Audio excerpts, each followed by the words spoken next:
Good afternoon and welcome to our TV show featuring documentaries revealing the realities behind myths using research and scholarship. I'm your host, Ergün Kırlıkovalı, and I will be with you every Sunday at 4 p.m. Eastern Standard Time. You're welcome to send me your feedback at myths&realities.com. In episode 37, we have learned that after the December 7, 1941 attack on Pearl Harbor, the FBI arrested 1,291 Japanese American leaders without any evidence and froze their assets. The following day, President Franklin Delano Roosevelt asked Congress to declare war on Japan, which they did by an almost unanimous vote.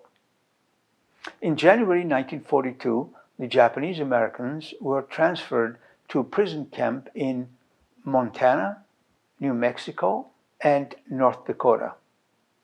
They remained prisoners during the entire war. The FBI raided the private homes of thousands of Japanese American residents on the West Coast, seizing their assets like transistor radios and other items considered a risk for the U.S. war effort.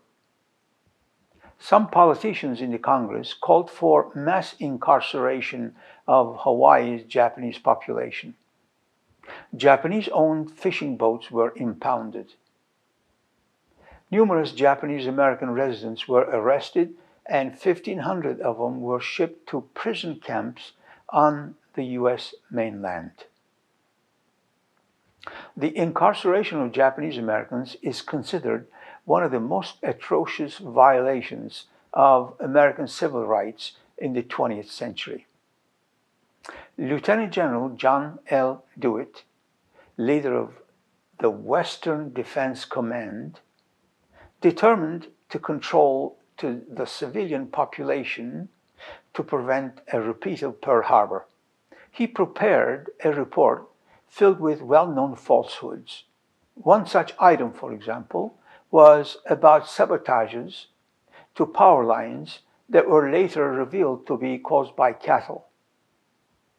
DeWitt suggested to Secretary of War Henry Stimson and Attorney General Francis Biddle creating military zones for Japanese detainment. His original plan also included Italians and Germans. At congressional hearings in February 1942, most of the testimonies declared that all Japanese should be removed. President Roosevelt obliged and signed the order on February 19, 1942. Beginning on March 24th, Japanese Americans were given 6 days' notice to dispense with their assets. Assembly centers were mostly converted from horse stalls and cowsheds. Food scarcities and poor sanitation were the order of the day. Prisoners could work as lowly laborers or do seasonal farm work. These prison camps, eerily called relocation centers, were some barracks with no running water, shared by many families who ate their meals in vast mess halls. With no privacy, the families endured inhumane conditions throughout the remainder of the war. Each prison camp was surrounded by barbed wire, guard towers, and patrolled by armed guards who had instructions to shoot anyone who tried to leave. Some Japanese Americans were shot by guards, while others died due to inadequate medical care and severe emotional stresses. Fear, not evidence, provoked the United States to forcibly send some 127,000 innocent Japanese Americans, most of them lived on the Pacific coast, and 2/3 were United States citizens, to appalling concentration camps in the western interior of the country for the duration of the World War II. In contrast, during World War I, the Ottoman-Armenians took up arms against their own government, rebelled, raided, bombed, murdered, plundered, terrorized their Muslim and Jewish neighbors in Anatolia.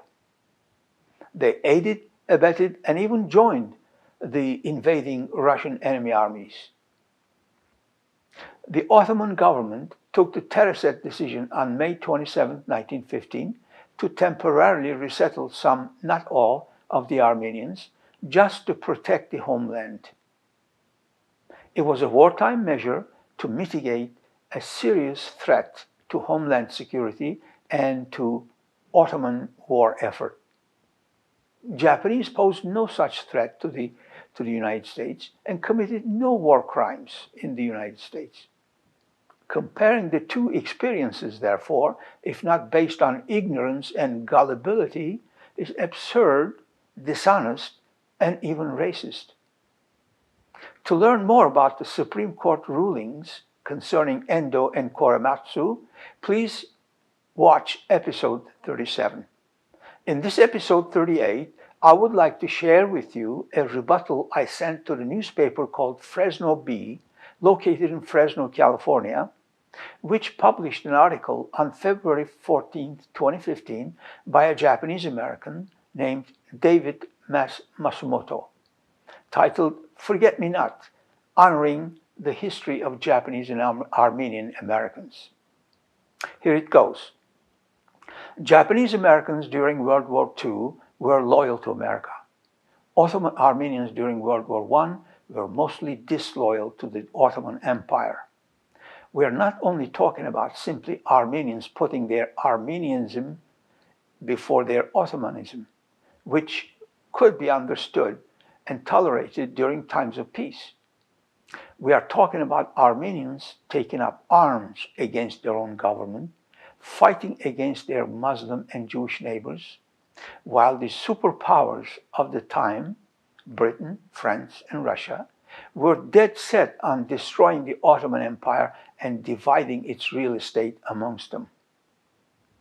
While Japanese Americans risked their lives during World War II, above and beyond the call of duty, to defend America, even in the face of painful prejudice against Asian Americans, Armenians did just the opposite, taking arms against their own government, against their own fellow citizens, against their own neighbors.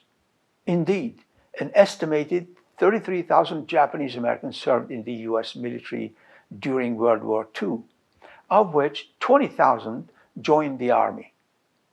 Approximately 800 were killed in action. The 100th/442nd Infantry Regiment became the most decorated unit in the U.S. military history. While Japanese American history is replete with bravery and sacrifice for America, most Ottoman Armenian history between 1862 and 1922 is full of massive armed rebellions, raids, bombings, assassinations, terrorism, territorial demands, and Turkish suffering. All this resulted in the 1915 TERESET wartime decision by the Ottoman government to mitigate the serious Armenian threat to homeland security and war effort. Nalbandian's book, The Armenian Revolutionary Movement, informs us about the many secret and violent organizations Armenians had established since 1862. For example, more than a half century before the events of 1915, starting with Zeytun, Van, and Erzurum, rebellions of 1862, Armenians have formed vicious groups like Union of Salvation in 1872, Van, Black Cross Society in 1878, Van, Pashpan Hayrenat in 1881, Erzurum, Armenakans 1885, Van, Hanchakian 1887, Geneva, Dashnakians 1890, Tbilisi, and many more. How many terror groups did Japanese Americans establish? The answer is 0. Back to America, immediately following Pearl Harbor, Japanese Americans in the United States military were forced to surrender their weapons and National Guardsmen were dismissed. Even volunteers were rejected as draft-age youth were classified as enemy aliens. Executive Order 9066 enabled military commanders to force 127,000 Japanese Americans from their homes, farms, and businesses onto trains and buses and into segregation camps with barbed wires and barracks in Manzanar, Heart Mountain, Topaz, and other places. One camp resident remembers his 85-year-old grandmother standing in line for food with her tin cup and plate. Another one recalls only watchtowers, guards, fear, and shame. When one Japanese American has spent years telling her children, no, grandfather was not a spy. Armenians were worse than spies. They were gunslinging, bomb-hurling, civilian-killing terrorists. There are many books on Armenian insurgency, revolts, and terrorism. Here are just a few. Haushamatyan of the Armenian Revolutionary Federation. Centennial Album, Atlas, Volume 1, Epic Battles, 1890 to 1914. The Next Day Color Printing, Glendale, California, 2006. Confession by the Armenian revolutionary leaders that they planned and executed a war against the Ottoman Empire. Then there's this, Gunther Michael M., Pursuing the Just Cause of Their People, a study of contemporary Armenian terrorism. New York, Greenwood, 1986. Third one, Feigl Eric, A Myth of Terror, Armenian Extremism, Its Causes and Its Historical Context. Freilassing, Germany, edition Zeitgeschichte, 1986. Then Grün Kamran, The Armenian File, The Myth of Innocence Exposed, Rustam, Nicosia, 2001. Then Erickson, Edward, Ottomans and Armenians, A Study of Counterinsurgency, Palgrave Macmillan, New York, 2013. Then Hartil Hamsden, Men Are Like That, The Bobbs Merrill Company, Indianapolis, 1926. Then Memoirs of Ohannes Apresian, an Armenian officer who participated in the Armenian massacres of Turks. Then there's this, K.S. Papazian, Patriotism Perverted, Boston, Baikar Press, 1934. Kachaznuni, Hovannes, The Armenian Revolutionary Federation Has Nothing to Do Anymore, 1955. Also published by Kaynak Yayınları, Istanbul, 2007. Oxford University Press, New York, 1995, Gunther, Armenian Massacres in Ottoman Turkey, A Disputed Genocide, Salt Lake City, University of Utah, 2005. Then Justin McCarthy, Death and Exile, The Ethnic Cleansing of Ottoman Muslims, 1922. Darwin Press, Princeton, 1995. Also, Justin McCarthy, The Armenian Rebellion at Van, Salt Lake City, Utah, University of Utah, 2006. Then there's Louis Nalbandian, The Armenian Revolutionary Movement, The Development of Armenian Political Parties Through the 19th Century, Berkeley, University of California, 1963. And Shaw, Stanford, and Ezel Kural Shaw, History of the Ottoman Empire and Modern Turkey, Volume 2, Reform, Revolution and Republic, The Rise of Modern Turkey, 1808-1975, Volume 2, Cambridge University Press, 2002. Then there's Taşçı Edward, Armenian Allegations, The Truth Must Be Told, Rose International Publishing House, 2005. Then there's Esat Uras, The Armenians in History and the Armenian Question, Documentary Publications, Istanbul, 1988. Then there's Samuel Weems, Armenia, The Secrets of a Christian Terrorist State, St. John Press, Dallas, 2002. Can you name, for the readers, a single book about Japanese-American terrorism or Japanese-American revolts or Japanese-American treason? No. So how can anyone hold the Japanese-American in the same esteem as the Ottoman Armenians? How can anyone in his right mind compare apples and oranges? In 1942, a committee of the Army recommended against forming a combat unit of Japanese Americans, citing the universal distrust in which they are held. But the Ottomans held Armenians in high esteem and called them Milleti Sadika, which means the loyal nation. The foreign minister of Ottoman Empire until 1913 was an Armenian named Noradunkian. While Americans distrusted Japanese Americans, the Ottomans trusted Ottoman Armenians. Can you see the stark contrast here? When their own country had questioned their patriotism, Japanese American men volunteered enthusiastically to prove their loyalty. There were many Ottoman Armenians who were loyal to the Ottoman Empire to the end, and they were not forcibly removed by the TERESET order, which is temporary resettlement order of May 27, 1915, which is another proof that TERESET was not genocide.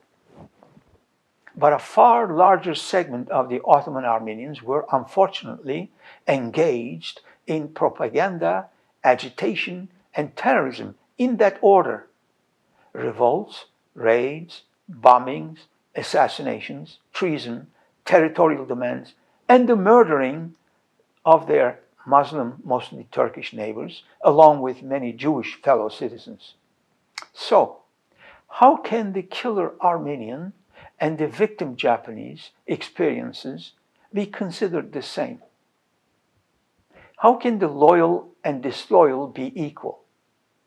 For Japanese Americans, President Clinton once said, "Rarely has a nation been so well served by a people it has so ill-treated." For Ottoman Armenians, unfortunately, the reverse is true. Rarely has a nation been so ill-served by a people it has so well treated. Hence the term. So, how can the loyal Japanese victims be compared to backstabbing Armenian ingrates? I'm sure we can agree that during World War II, the US was the world's richest democracy with a strong central government that was fully in charge, and a country that was isolated from direct and southern enemy attacks by two great oceans. On the other hand, the Ottoman Empire during World War I was a theocratic empire spread over 3 continents with a much weaker central government, nearly bankrupt economy, dubbed the sick man of Europe, and very vulnerable to invasions from every corner of its empire. Thanks to the unique millet system, which afforded religious, cultural, and economic autonomy to the non-Muslims for centuries, light years ahead and unheard of in the contemporary Europe or Asia, the Ottoman Empire survived a whopping 623 years. Thousands of Americans, German, Italian, and other European descent, during World War II, classified as enemy aliens, were also forced to relocate to the established concentration camps.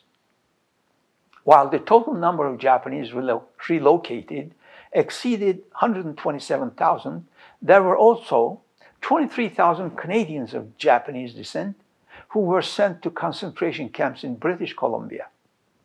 Canada even sent male evacuees to work in road camps or on sugar beet projects. After the Japanese Empire invaded Alaska in early 1942, the American military moved 881 Aleutians and Pribilof Islanders before a demolition crew from the USS Gillis burned the Aleuts' homes on Atka, with all their personal possessions still in them. See alaskamaritime.fws.gov.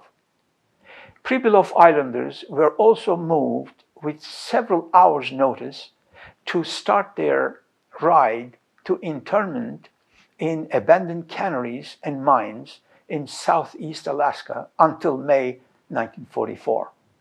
We know the living conditions of the Armenians during World War I were not the best, but to be sure, they were not any better for the Muslim refugees of the same time, expelled from their homes in the Caucasus by the Russians and Russian Armenians, on death marches through freezing mountains.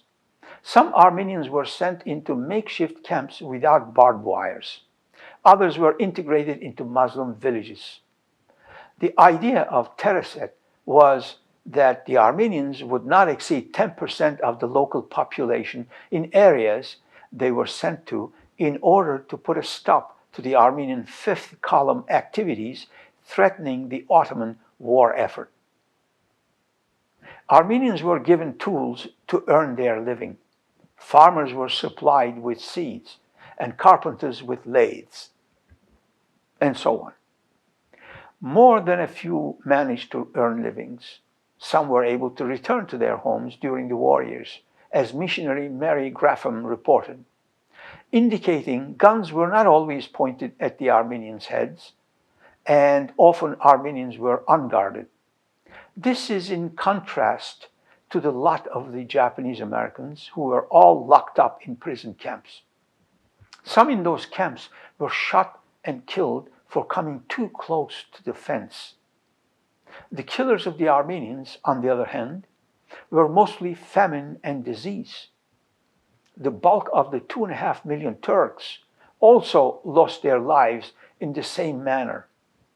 As even the racist and scheming Ambassador Morgenthau wrote, thousands of Turks were dying daily from such factors.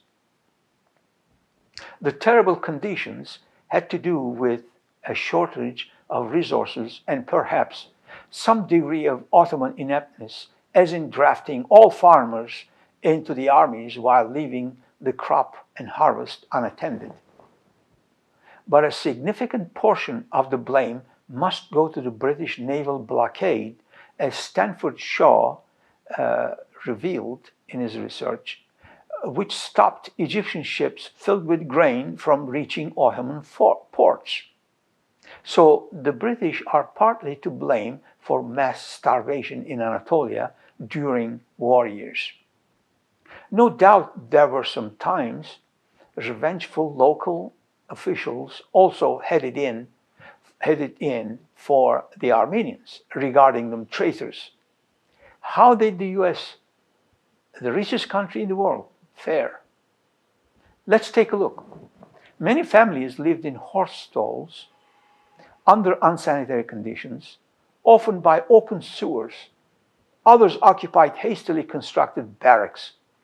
Toilet and bathing facilities were communal and devoid of privacy. Barbed wire fences and armed guards run around the camps. Inmates stood in line for everything, including meals, latrines, supplies, and services. Meals were nutritionally inadequate, medical care minimal. According to a 1943 report published by the War Relocation Authority, the administrating agency, Japanese Americans were housed in tar paper covered barracks of simple frame construction without plumbing or cooking facilities of any kind. Coal was hard to come by, and internees slept under as many blankets as they were allotted. Food was rationed out of an expensive 48 cents per internee and served by fellow internees in a mess hall of 300 people. Armenians of the Ottoman Empire were known as Millet-i Sadıka, or the loyal nation. Certainly, there were Armenians who loved their country, the Ottoman Empire, the country that allowed them to prosper so well. Compare that to the enlightened European countries, which treated the Muslims residing in their territories as little more than slaves. Case in point, the Balkan Wars, which the West still ignores today, out of bias. Japanese Americans did not have a history of disloyalty to their country. So the US resettlement policy came as a surprise. In contrast, with the establishment of Armenian terror organizations since 1862, most in the Armenian community had turned against their own government. In 1988, the USA and Canada paid around $20,000 in reparations to each of the survivors of the internees. The Armenians are also looking for reparations, even though everyone from 1915 period is dead. The reparations is an irrelevant issue because, as Dashnak critic Arthur Derinian wrote, referring to the Gümrü-Alexandropol peace treaty of December 2nd, 1920, quote, highly significant is Article 8, wherein the Dashnaks agreed to forego their rights to ask for damages as a result of general war, thus closing the door forever to reparations for the enormous destruction of Armenian life and property, unquote. Lausanne Treaty of 1923 with allies and the US-Turkey Treaty of 1934, implemented by 1937, locked the door to reparations for Armenians permanently. Armenians are trying hard to bypass or annul these treaties by political resolutions, public relations gimmicks like biased editorials, museum exhibits, plays, songs, billboards, etc. But that only shows their disrespect for international law and weakness in historical evidence to substantiate their embellished claims. Thank you for joining me today. Looking forward to exploring more aspects of the Turkish-Armenian relations with you. See you next week.